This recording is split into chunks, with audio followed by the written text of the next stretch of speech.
हरे कृष्णा, राधे राधे, जय माता दी। साल 2025 में शारदीय नवरात्रि रहने वाले हैं पूरे 10 दिन। तो हाँ दोस्तों, आज की वीडियो में मैं आप सभी को बताने जा रही हूँ कि साल 2025 में नवरात्रि कब से प्रारंभ होगी और किस दिन इसका समापन होगा। महाअष्टमी किस दिन होगी और महानवमी किस दिन होगी। दशहरा किस दिन मनाया जाएगा और क्योंकि साल 2025 का जो अंतिम सूर्य ग्रहण है वह 21 सितंबर को लगेगा।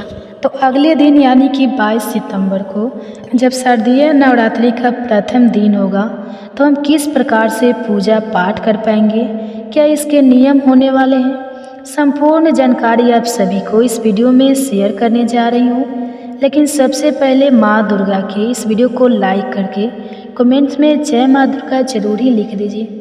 तो देखिए, प्रथम शैलपुत्री, द्वितीय ब्रह्मचारिणी, तृतीय चंद्रघंटा, चतुर्थी कुसमांडा, पंचम संकट माता और छठी कात्यायनी, सप्तकाल रात्रि, अष्टमी महागौरी, नवमी सिद्धिदात्री। तो नवरात्रि में माँ दुर्गा के इन 9 स्वरूपों की आराधना की जाती है।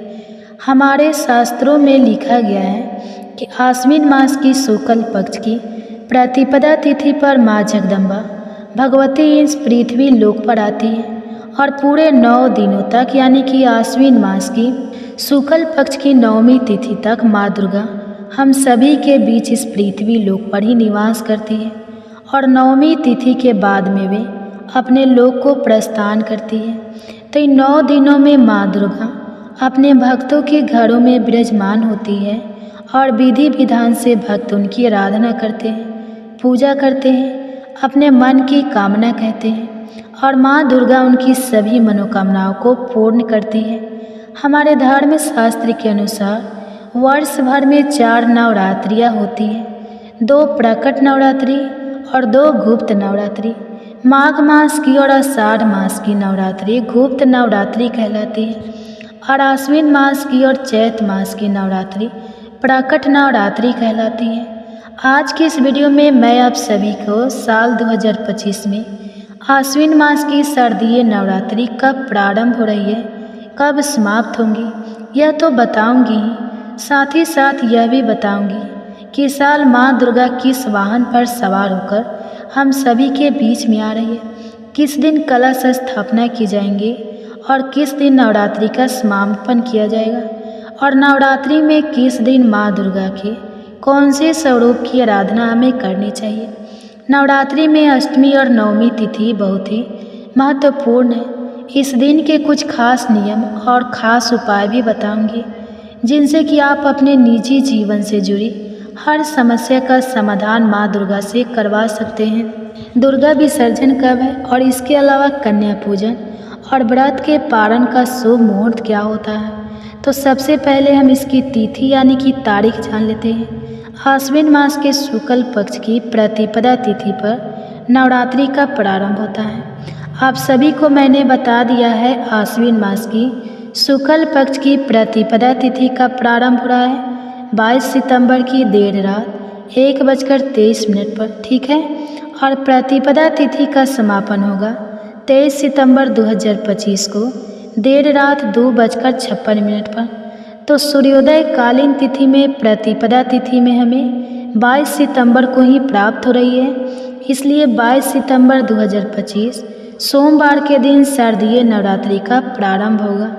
तो शारदीय नवरात्रि में 22 सितंबर 2025 को ही आप सभी कलश स्थापना कर लेंगे। नवरात्रि का प्रारंभ इसी दिन से मना जाएगा। 22 सितंबर को सूर्योदय काल का समय सुबह 6:19 पर और सूर्यास्त का काल शाम को 6:19 पर होगा। लेकिन जैसा कि मैंने आप सभी को बताया कि 21 सितंबर को सूर्य ग्रहण लग रहा है, तो ऐसे में आप स्नान करने के पश्चाताप ही घर का कोई भी कार्य करेंगे। उठने के पश्चाताप आपको सबसे पहले स्नान करना है। अपने घर को बिल्कुल ही स्वच्छ करना बिल्कुल अनिवार्य है, क्योंकि इसके एक रात पहले ही सूर्य ग्रहण लगा रहेगा। तो ऐसे में आप सभी को घर की स्वच्छता, नमक का पोछा और गंगा जल से पूरे घर को शुद्धिकरण करना है और स्वयं भी गंगा जल से ही स्नान करें। जो आप बाल्टी में जल लेंगे उसमें तुलसी दल और थोड़ी सी हल्दी और गंगा जल डालकर आपको स्नान करना है, ताकि ग्रहण की जितनी भी नकारात्मकता है वह बिल्कुल ही आपसे दूर हो जाए। यह कार्य आपको सुबह ब्रह्मा मुहूर्त में उठकर ही कर लेना है। सुबह 4:23 से सुबह के 5:31 तक ब्रह्मा मुहूर्त प्राप्त हो रहा है। और इस दिन का अभिजीत मुहूर्त की अगर बात करूं तो यह सुबह में 11:49 से लेकर दोपहर में 12:38 तक रहेगा। अभिजीत मुहूर्त में आप कोई भी शुभ कार्य कर सकते हैं, लेकिन राहु काल में कोई भी शुभ कार्य नहीं करना चाहिए। तो 22 अगस्त को राहु काल का जो समय रहेगा वह सुबह 7:49 से सुबह 9:19 तक रहेगा। राहु काल में कोई भी शुभ कार्य नहीं करना है। अगर आप कोई नया वाहन खरीदने वाले हैं या कोई नई चीज़ लेने वाले हैं तो इस दौरान यानी कि राहु काल के दौरान ऐसा कोई भी कार्य आप ना करें, यह मेरा आपसे निवेदन है। लेकिन अगर आप पहले से कर रहे हैं कोई कार्य तो आप फिर बिल्कुल ही कर सकते हैं, कोई दिक्कत वाली बात नहीं है। नवरात्रि में माता के वाहन का बहुत ही महत्व होता है कि किस वाहन पर इस साल माँ दुर्गा सवार होकर आ रही है। इस बात से देश और दुनिया पर बहुत सारी बातों और बहुत सारी व्यवस्थाओं पर इसका अंदाज़ा लगाया जाता है कि आने वाला जो वर्ष है वो हमारे लिए कैसा रहेगा। श्रीमद् भागवत पुराण के अनुसार माँ दुर्गा का आगमन और प्रस्थान किस वाहन के साथ करेंगे, इसका निर्धारण सप्ताह के दिन के हिसाब से किया जाता है। और इस बार नवरात्रि जो है सोमवार के दिन से प्रारंभ हो रही है 22 सितंबर से। तो इस श्लोक के अनुसार माँ दुर्गा इस बार गज यानी कि हाथी पर आरूढ़ होकर यानी कि विराजमान होकर आ रही है। अगर नवरात्रि शनिवार को या फिर मंगलवार को पड़े तो माता घोड़े पर सवार होकर आना माने जाती है।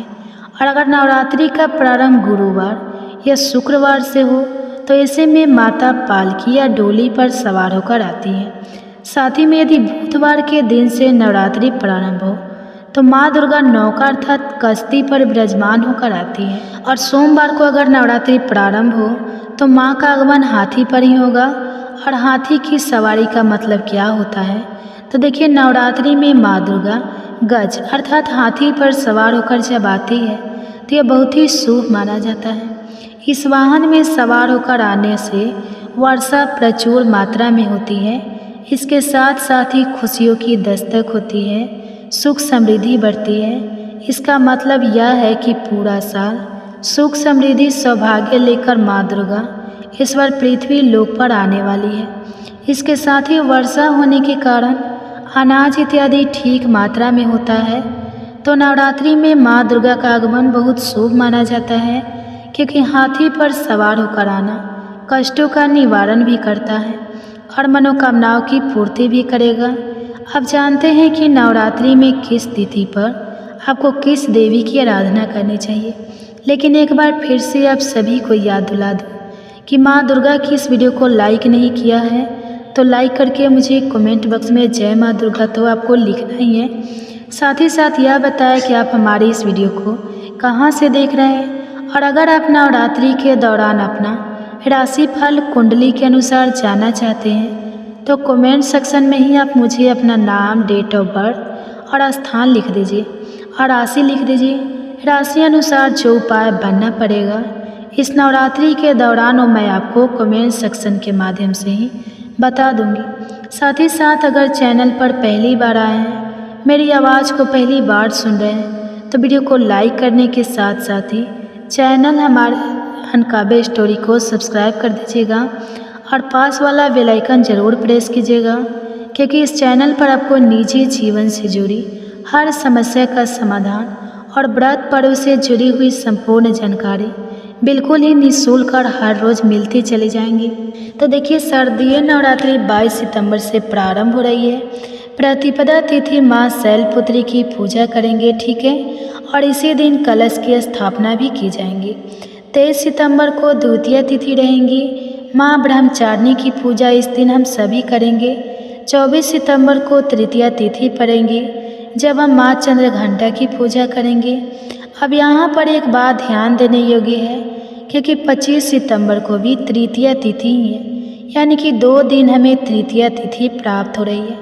इसे वृद्धि तिथि भी कहा जाता है। 24 और 25 दोनों दिन तृतीया तिथि रहेगी। अगले दिन यानी कि 26 सितंबर को चतुर्थी तिथि रहेगी और इस दिन माँ कुष्मांडा की पूजा करेंगे। 27 सितंबर को पंचमी है। माँ संकट माता जो कि माँ दुर्गा के 5वें स्वरूप के रूप में जानी जाती हैं, मानी जाती है, इनकी पूजा हम सभी करेंगे। और 28 सितंबर को षष्ठी तिथि है। इस दिन माँ कात्यायनी की पूजा करेंगे। 29 सितंबर को सप्तमी है। माँ कालरात्रि की पूजा हम सभी करेंगे। और 30 सितंबर को महाअष्टमी रहेगी, तो इस दिन महागौरी की पूजा आराधना की जाएगी। और बहुत सारे घरों में इसी दिन कन्या पूजन भी किया जाता है, तो अब सभी इसी दिन कन्या पूजन, हवन इत्यादि भी कर सकते हैं। 1 अक्टूबर 2025 को माँ सिद्धिदात्री की आराधना हम सभी करेंगे, जो कि माँ दुर्गा के 9वें स्वरूप के रूप में जानी जाती है और सिद्धियों को प्रदान करने वाली कहलाती है। पूरे नवरात्रि का जो फल है वह हमें इसी दिन प्राप्त होगा।